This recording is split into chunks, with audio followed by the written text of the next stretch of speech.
Welcome to Good News You Can Use, your weekly dose of catching people doing good works in their communities, featuring Raven Blair Glover. Good morning, Raven. Hey, hello. Happy, what is this? Wednesday. And it's Happy Wednesday. use time. I'm excited. And I'm your co-host, Jeff Wolf. Welcome to Good News You Can Use. Raven, what have we got this week? OMG. We have some really good stories. I want to start off with one that made me want to kind of do the happy dance because, Mardi Gras. Yes, Mardi Gras, but no Mardi Gras this year. And a lot of people would be really sad about that. But this really smart, creative couple, they decided instead of having a Mardi Gras, Jeff, to have a Yardi Gras. Yeah, so what they did when they had a float making company gets orders for porch floats after the parade is canceled in New Orleans. And I just think that's a super idea. And so this couple, Inez and Renee Pierre, they made a float, like a Dolly Parton theme float. I don't know if we can show that, but let's see. Oh yeah, let me see. Is that the Dolly Parton? They made a float. Like that? Yeah, there you go.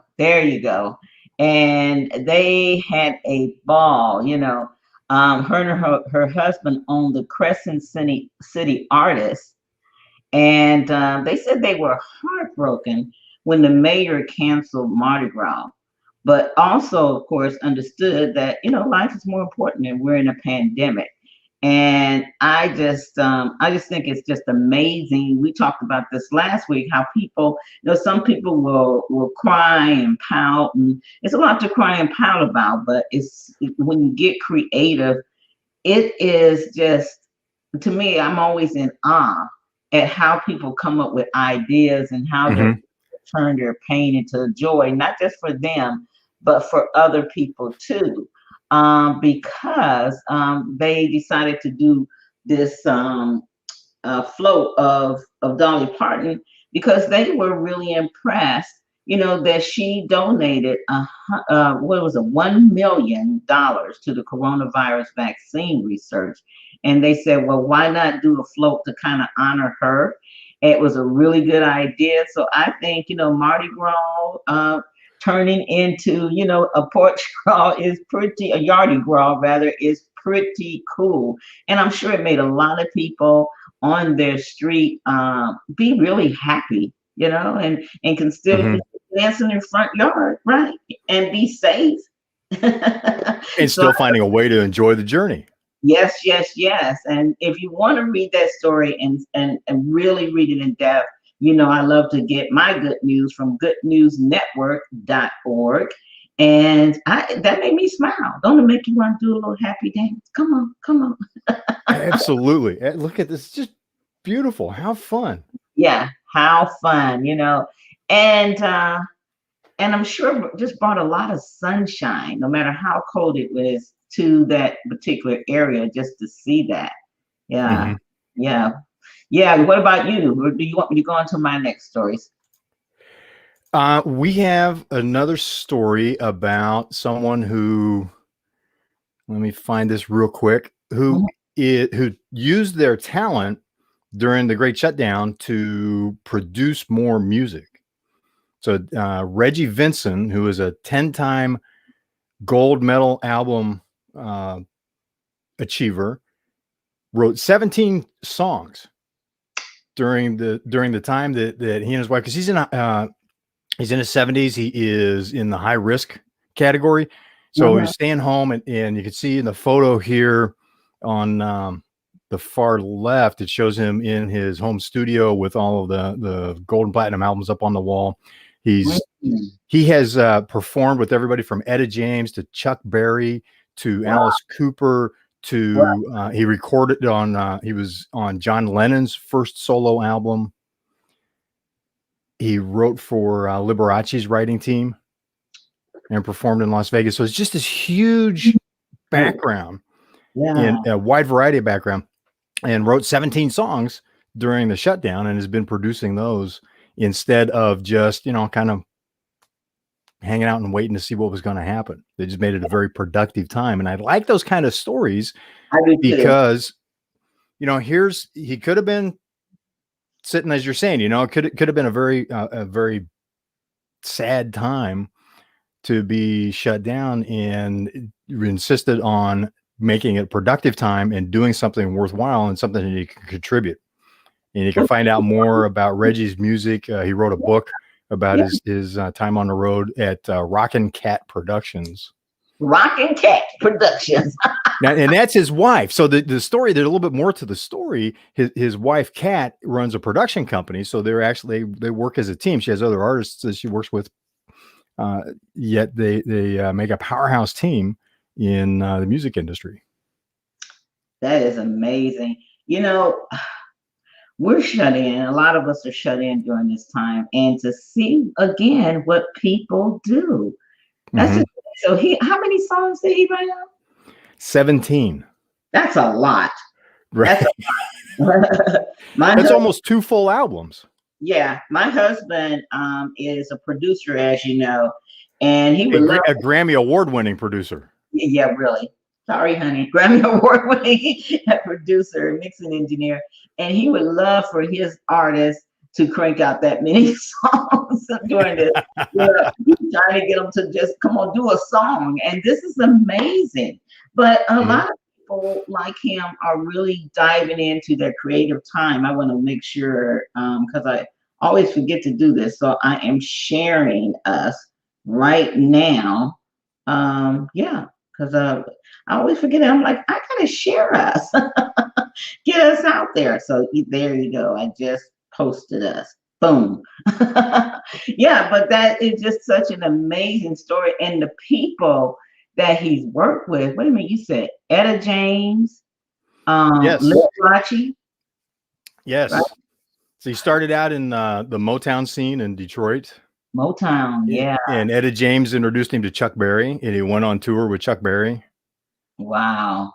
And it just continued from there. He co-wrote Billion Dollar Babies with Alice Cooper, which was a platinum hit. Yeah, that's taking us way back. And it turns out Alice Cooper runs a teen rock and roll camp. What? For aspiring teenage musicians, and both Reggie and Kat are still involved with that and good friends with Alice Cooper. Wow. Oh my goodness. I love it.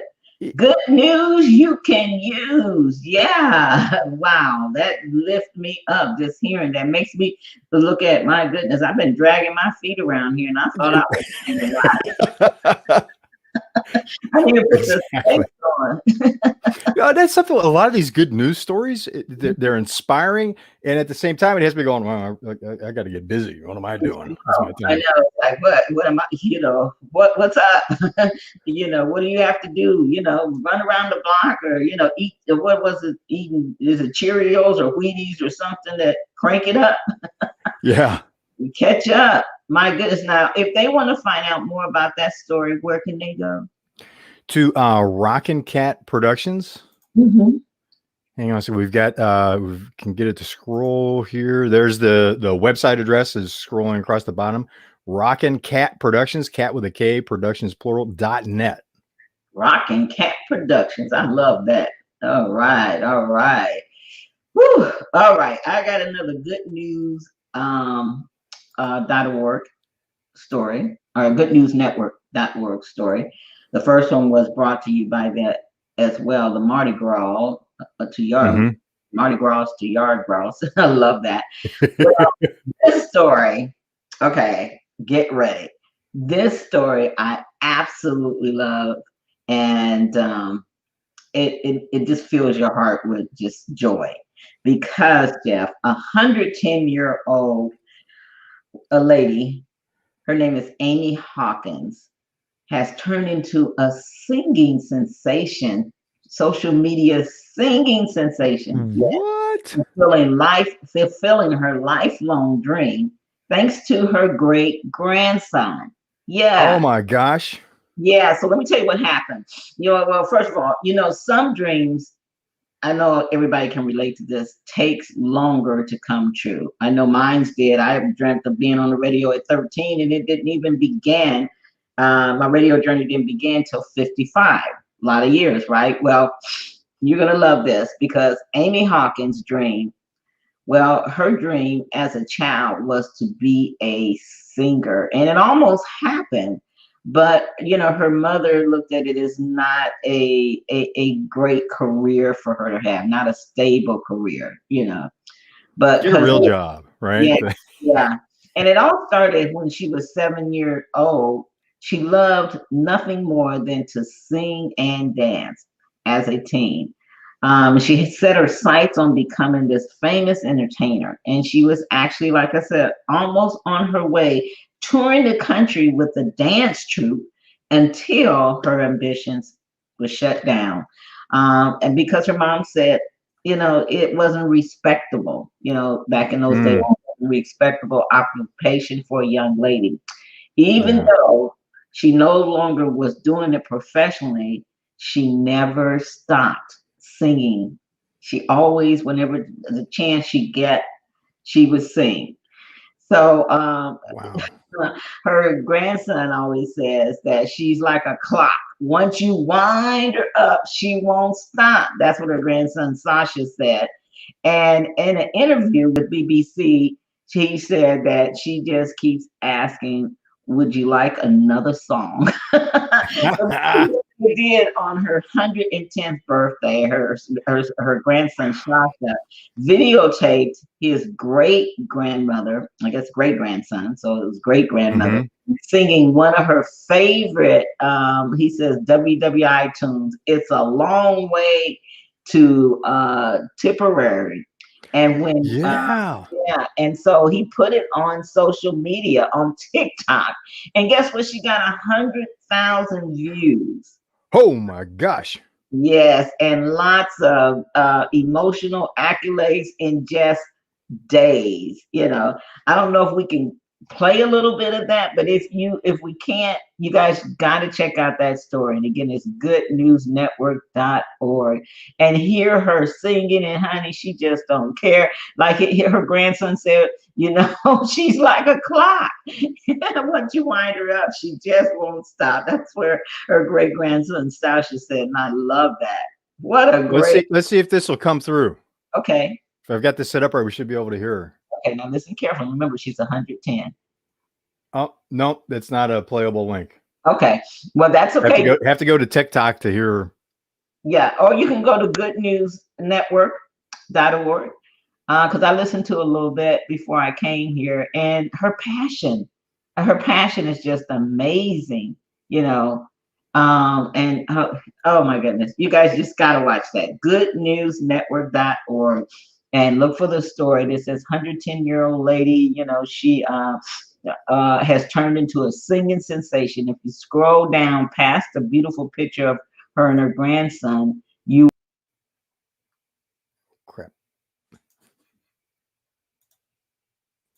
yeah. So I just thought that was a great story today. Sorry, Raven, I accidentally took you out of the feed there for a couple of seconds. And as you're watching this, welcome to live broadcast with me. That's okay. Just, come and enjoy the stories, laugh with us, laugh at me, see what I goof up next time. Just, come and enjoy the stories and have fun and laugh. Sorry about that. To let everything go and to have good news and laughter and joy. All mistakes are welcome. Basically, I was just sharing with everyone to go to goodnewsnetwork.org. When you get there, you will see the headline that it says 110. Let's see, let me read it exactly. It says 110-year-old has turned into a singing sensation on social media, fulfilling lifelong dreams thanks to her great grandson. So if you scroll down past the picture of her grandson and her, you'll see the TikTok video, and you gotta play it. I mean, 110 years old, she still has that same passion, Jeff, that she did when she was 7 years old. It never leaves. Well, and the skill too to continue, and to in a sense practice for all of those years. It must be an amazing voice that's been honed for so long. and Yeah. so consistently. Yeah. And then my final story, Jeff, what is at mymodernmet.com. Mm-hmm. And y'all need to get some glasses, guys. I know. A Florida man pays overdue utility bills for 114 strangers to help keep their lights on. Imagine that. Wow. You know, a Florida business owner, Michael Esmond, who has made headlines for his generosity during the Christmas season last year. Um, Michael Esmond helped 36 households by paying $4,600 to cover their overdue utility bills. Is that amazing or what? And that put, he wanted to take care of that because that put them at risk of being without basic necessities. And during the Mm-hmm. holidays, I know my family is in Texas, and they just went through 2 days uh free weather and no electric. So you guys, a lot of people can really resonate to that. There's a lot of people that I'm sure that are tuning in have family in Texas, and how scary was it for that. So he was thinking the same way. He can't let these people lose their necessities. He had to do what he could do. And I love that, Jeff, because there's so much we can do, whether we're giving money, whether we're giving canned goods, or whatever we can do is much better than us sometimes just sitting watching a story and not doing anything, right? If all of us did something, how much better things would be. This year, with the economic effects of the pandemic still raging and the impact of several hurricanes affecting those in the home community of Gulf Breeze, well, Michael Edmond, he decided to repeat the charitable gesture, Jeff, with a donation, get this, of $7,615. Michael Edmond aided 114 households this year, and the residents Wow. notified in the coming weeks with a nice holiday card. So I guess that probably happened in January. And this is what he said. This is a quote from Michael Edmond. He said, "This year to me probably is more meaningful than last year with the pandemic and all the people out of work having to stay home. Her salary slammed us pretty good," Michael Edmond said, "and it hurt a lot of people. We still have a lot of blue roofs here where they're just covered with tarps." So he wanted to help his community, the community that he was passionate about. And he gave this year $7,615, aided for 114 households. Wow. That 114 households. good for him. What a great example to set, to be in a position like that, to be able to help and to do what he could. To do what he could. Especially as a business owner, that hasn't been an easy year for him, I imagine. Yeah. And yet he was still able to, still able to help the community. mymodernmet.com. Go check it out and read the entire story. And here's the good thing about watching Good News You Can Use, or going to any of these websites that we give out where we, get our information. If when you're having a cup of coffee or juice or tea, whatever you're having in the morning, and you want to watch the news, Google and watch Good News. Watch us, watch other networks that give you good news, and I guarantee you'll have a whole different day. Absolutely. Day. It's like going to your email first in the morning, and and reading email instead of reading a good book before you dive in your day, right, Jeff? Because how many times do first thing we do is we go read email? Sure as heck, there's going to be something in there that's going to throw your day completely off.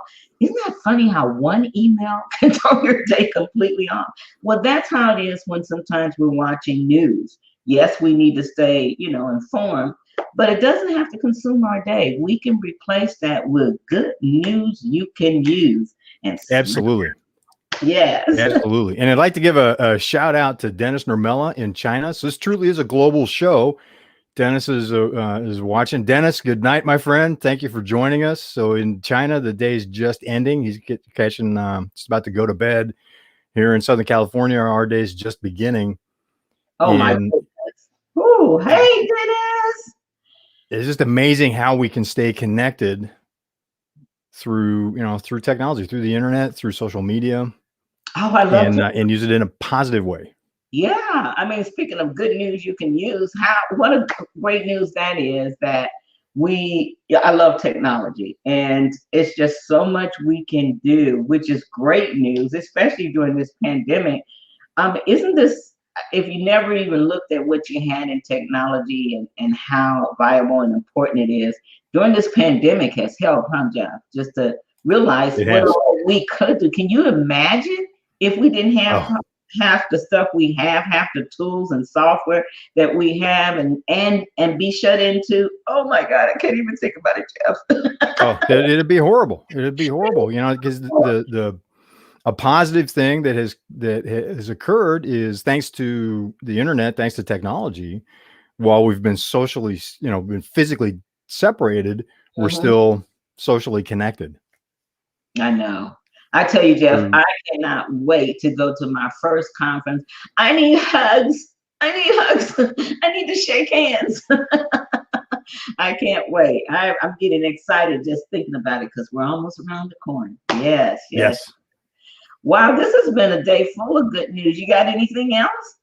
I do. I do. We have actually kind of an extreme story about a woman who used the time from the pandemic to prepare for and then achieve something that had been a long-term extreme sports goal for What? herself. Emily Okay. Harrington became the first woman to free climb El Capitan, which is a massive rock face, in less than 24 hours. So this is something that normally takes several days to climb, and she did a free climb. Here's a photo of her on the rock face. Oh my goodness, look at that. Ah, She was free climbing, which meant the only help that she has is a safety rope in case she falls. And there was another climber behind, was following behind her to be the counterweight in case she had a slip. And she did have one near fall oh my part of the goodness. way up that left her with a gash on her forehead, and she still Ooh. went ahead and climbed to the summit. Oh my goodness. That was scary, but It gives me vertigo just looking at the I know. photo. I'm like, oh yeah. But still, is what an amazing achievement. Here's a picture of Emily and the gentleman that was her, co-climber at Oh, so this is in the field below. This is what she's climbing in the background, just a part of it. It's just a huge rock face, and you look at it from the ground and it just seems like it's a sheer cliff with no hand or toe holds, which isn't true. There's, it's such a large piece of granite that there's actually places you could pitch a tent and camp if you needed to on the way up. I love that. But she set a record, achieved a world record of being the first woman to make the climb in less than 24 hours. Yeah. And Wow. when I first read that, I was thinking, less than 24 hours. It's like, oh my gosh, if it took more than an hour to climb like that, just a physical effort, the mental game to go through is with professional athletes. You hear them talk about that a lot. The mental toughness that it would take to be able to continue with that for so many hours. Yeah. Well, I'm sure she prepared probably for months to get ready, like you said, mentally and physically, because she knew, of course, taking on something as big as that, there's going to be something that tries to slow you down or get in your way or Mm-hmm. something challenge. So she had to prepare mentally to, toughen up and keep going. Like you said, she got that little gouge on her head, but here she is all the way almost halfway up there or more. She Yeah. can't. So there's her, Yeah. and you can see the. Oh, it's hard to see in this photo, but if the photo is larger, you can actually see where the gash in her forehead was healing. It's just Mm. like, oh my gosh. And that came to us courtesy of lonelyplanet.com. So for the full story, go to lonelyplanet.com. And I have one more quick story to share. And in this case, it was someone doing a fundraiser, a Mm. grandfather doing a fundraiser for his brother-in-law who is suffering from Alzheimer's. Well, it wasn't specifically for his brother-in-law. His brother-in-law is suffering from Alzheimer's. So he did a fundraiser for Alzheimer's research, and he became the oldest person to row solo across the Atlantic Ocean. He rowed 3,000 miles from Europe to the Americas, and here's a picture of him in his boat that he was rowing in. Yeah. With Noah. Wow. How old did you say he was? He's 70 years old. My goodness. What does any normal, rational 70-year-old do? They row across the ocean by themselves, right? Yeah, I know. I'll be 70 in April, and I'm not rowing across the ocean by myself. Well, but you're starting new businesses. You're heavily involved in the media industry, entertainment industry, education industry. So it just shows that here's a picture of him, and he raised money, raised more than 640,000 pounds. He's British, so that would be over $750,000, 800,000 American dollars. Oh my goodness! For Alzheimer's research.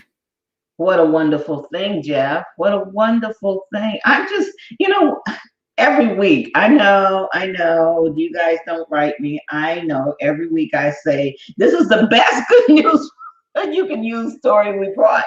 But every week it just gets gooder and gooder. It really does.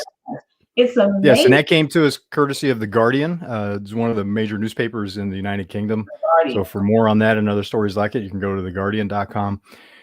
But you're right. It's just, it's once beginning to look for the good news stories, it amazes me how there's just more and more and more to find. Yeah, we find a lot. And you can find a lot too. In fact, we're looking for good news stories. And yes, we are. As listeners and viewers, everybody that's watching this, because we repurpose it on our television network and everything. If you have some good news that we can use, all of us can use, how can they get it to us, Jeff? Send it to share@goodnewsyoucanuse.com. That's share@goodnewsyoucanuse.com. Yeah, we'd love to include it. We'd love to give you a shout out, and we'd love to include it. And bear in mind, this is 21st century TV. So it's interactive now. It's no longer broadcast and sit back and watch. This is, join us on Facebook, on YouTube. When we're live, you interact. We want to hear your stories, pitch it to us, make a comment on what you're seeing. We want to talk with you while we're discussing and sharing these stories. Yeah. And I bet there's probably something that you're doing that's worth us sharing. And sharing is caring, and caring is sharing. So if you have something, please email us at share@goodnewsyoucanuse.com. And Jeff will check it out, and and let us know if it's okay for us to give you a shout out, because we want to shout it to the world, shout the good news that you sent in to the world. And speaking of world, we were talking earlier about technology, Jeff, and one good thing about technology, the things that we do, all of us do now, is shareable. Okay. Mm-hmm. And we feel like the good news you can use reports we bring to you every day is share worthy. Please share us out and click like and love and leave us comments, because that'll make Jeff and I smile. Smile, Jeff. Well, and just as importantly, people need to see your example. They need to see the example of the good works that other people are doing, the positive action, the hope for the future, the crafting a better tomorrow, and they need to see your example. So send that into us so that we can share that. Stay out front with the other leaders. Yeah, and you can catch Jeff and I every Wednesday. Right here, we come on between 7 and 7:15. Depends on what great night's sleep we had the day before, or if the coffee pot's working. I'm going, way back in the day, right? But then we're gonna be coming on with some good news that you can use, and Jeff and I too. Jeff, I'm gonna be honest. I look forward to our good news you can use reports. I just love them, and I love sharing it. It's just like it boosts me up. It does, and that's why Raven and I are encouraging you to watch this, to dig into good news yourself. because it really has an effect on my perspective, my attitude, the way my day rolls, because I'm starting it with looking for positive. Good point. Looking for positive, bringing positiveness into your life at the beginning of your day, so that, let me see, 7, 8, 8 to 9. Okay, some of you are mid-morning by now. I forget we have our Eastern viewers and listeners too, but it's a great way to pick you up and give you that boost and start and smile in your heart and know that despite the pandemic, despite any of the craziness that's going on with the world, there's still people that are committed to do something to lift other people up. And that's certainly good news that we can use. I guess that's a wrap for today. You want to close us out, Jeff? Thank you for joining us for this week's edition of Good News You Can Use, and we will see you next week. Remember, keep hunting for the good news and share that with your friends. Share it with us so that we can get it out to the world and spread positive action, spread good news, and together create a better tomorrow. That's right. And until next time, I'm Raven Blair Glover, Raven, the talk show maven, along with Jeff Wolf. AKA the Wolf. Bringing you good news you can use. Bye. And we'll see you next week. Love it.